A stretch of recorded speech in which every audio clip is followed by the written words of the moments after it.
The Muslim is the one from whose tongue and hand the Muslims are safe. Let's just use this as a rule during COVID-19. If you look, the BAME community, black, Asian, minority ethnicity communities, you know that me and our community are being hit the hardest. It is facts.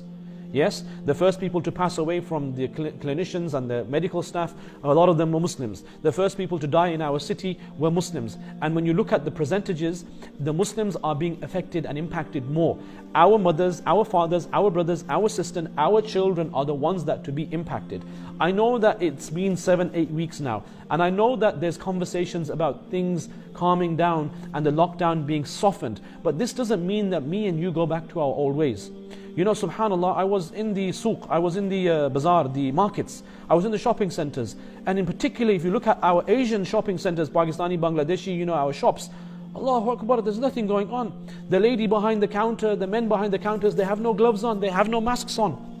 Subhanallah, I went to the larger stores and they have plastic screens in front of them. There is somebody there saying, please socially distance. When you're lining up, socially distance. There's some effort to do so, but in our stores, Muslim stores, you know, our sort of ethnic background stores, you see there's nothing there. It's business as usual. People, Assalamu alaikum, wa alaikum salam, talking, conversations are happening, people are passing. The poor lady in the shop, she is touching so many items, she hasn't got gloves on. This needs to stop, brothers and sisters. It really needs to stop.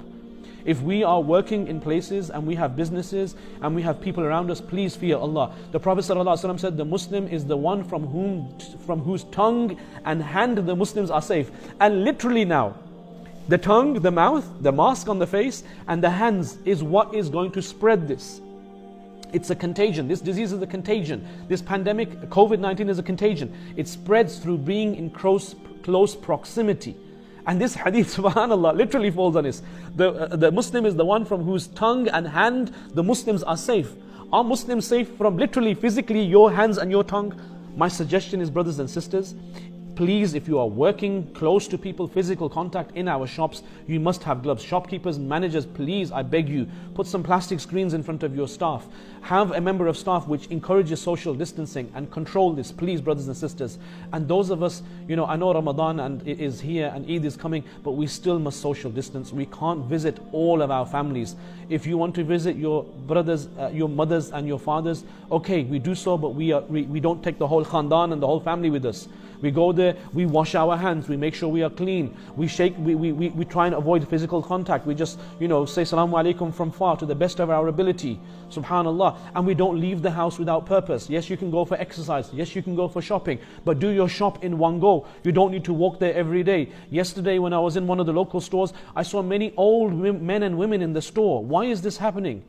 You know, if we have mothers and fathers, uncles and aunties, take it upon ourselves to go and do their weekly shop. They shouldn't be leaving the home. And God forbid, you know, maybe there is an elderly member of our community that doesn't have a son, daughter that can go and do the shopping for them. Then this is where me and you step in. If you have Muslim neighbors, if you have elderly neighbors in your community, Muslim or non-Muslim, please go and ask them. Say to them, I can do your weekly shop. I go every Monday and I do my shop. Give me your list and I will purchase it for you. This is what we need to be doing. Otherwise, brothers and sisters, we will go up on the curve again, and the first ones to suffer will be us again. This is what's happening. The Prophet and the Prophet ﷺ taught us many things about this. La darra wa la dirara. In a hadith narrated by Ibn Majah, that there should be neither harming nor reciprocating harm. Okay, don't harm someone, and nor should we, there should be neither harming or reciprocating harm. Don't give and don't take in both directions, brothers and sisters.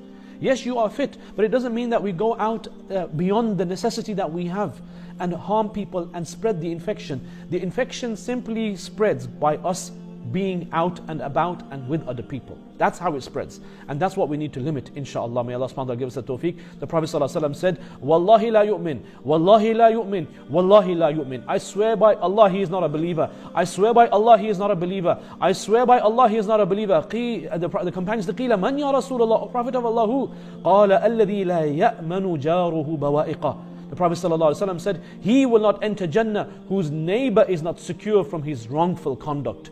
And I ask us at this moment, are our neighbors, now I'm talking about the community that we are living in, are they safe from us? Are they secure from our wrongful conduct? if we are going around and socializing and spreading the illness, and we are not covering those of us who work in public contact, we are not covering and safeguarding ourselves and protecting ourselves, then how are we? These hadith are relevant now. This is a miracle of Allah subhanahu wa ta'ala, that how these hadith connect to us. Take care of the elderly now, community. It's not time to socialize. Things are not going to get better. The scientists are saying that this disease is going to be around for many, many years now. And we will have to be careful, be worried about our elders and our loved ones. If you are working, we should wear gloves, we should have a face mask on, protect ourselves. Social distancing isn't a joke. May Allah subhanahu wa ta'ala give us the understanding. The Prophet ﷺ said, وَفِرَّ مِنَ الْمَجْذُومِ كَمَا تَفِرُّ مِنَ الْأَسَدِ. In regards to contagion, he said that one should run away from the leper as one runs away from a lion. And leprosy was a contagious disease which spreads through close distance, from being close to one another. And that is why the Prophet ﷺ said, run from a person who has this type of leprosy, this type of illness. And in this day and age we have it. So please, brothers and sisters, may Allah save us. We all know the famous quote from the Holy Quran, where Allah subhanahu wa ta'ala says, من أجل ذلك كتبنا على بني إسرائيل أن من قتل نفسا بغير نفس فكأنما قتل الناس جميعا. And for this reason Allah has decreed that a person who kills takes the life of one person, فكأنما قتل الناس جميعا, it is as if he has killed the entire of humanity. ومن أحياها فكأنما أحيا الناس جميعا. And he who saves one life, it is as if he has saved the entire humanity. I pray to Allah subhanahu wa ta'ala that unknowingly we do not harm and spread this illness and someone loses their life. Because we'll find out on the Day of Judgment. We won't find out in this dunya, but we will find out that our being lax may have been a cause. And we also pray to Allah subhanahu wa ta'ala that on the Day of Judgment we find out from Allah that you're being careful, you're wearing gloves, you're wearing face masks, you're not going out, saved people from spreading the disease. If you would have gone out, you would have spread it to your brother, to your sister, to your uncle, to your auntie, and they were decreed to have passed away. But you made the correct decision, and this is why, subhanAllah, only on the Day of Judgment we will know the impact of our actions and our words.